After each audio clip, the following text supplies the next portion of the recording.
ஏய், நேற்று நம்ம வேற இடத்துல பார்த்தோம், நீ போய் தானே சொன்ன. உண்மை. நேற்று நான் நைட்டு ஃபுல்லாக யோசித்தேன், சுத்தமாக ஞாபகம் வரல. எப்ப ஞாபகம் வருதோ அப்ப சொல்லு. ஹே, இது எனக்கா?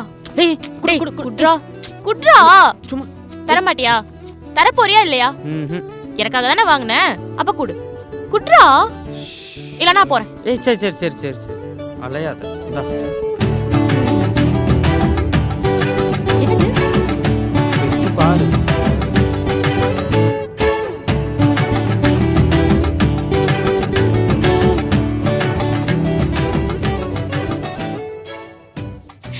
ஹே சூ, ஹாய்.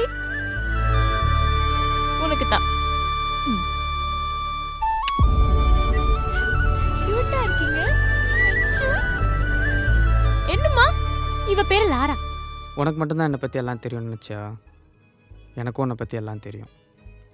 அதெல்லாம் ஓகே, ஆனா எங்க அம்மாக்கும் அண்ணாக்கும் தான் பெட்ஸ்னாலே பிடிக்காது. என்ன பண்றது?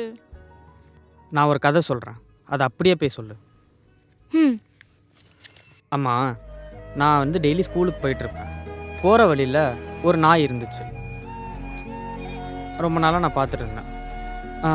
திடீர்னு ஒரு நாள் போகும்போது அந்த நாய் குட்டி போட்டிருந்துச்சு. அது குட்டி போட்டு ஒரு 2 நாள் கழித்து நான் ஸ்கூலுக்கு போகும்போது பார்க்குறேன், அந்த அம்மா நாய் வந்து லாரியில் அடிபட்டு இறந்துருச்சு.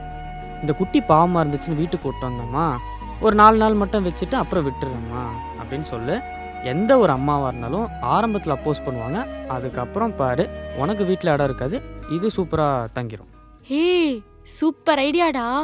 கண்டிப்பா எங்க அம்மா கிட்ட சொன்னா அப்படியே நம்பிடுவாங்க. தேங்க்ஸ். ஆமா, இதோட உண்மையான நமக்கு என்னாச்சு? அதான் சொன்னேனே,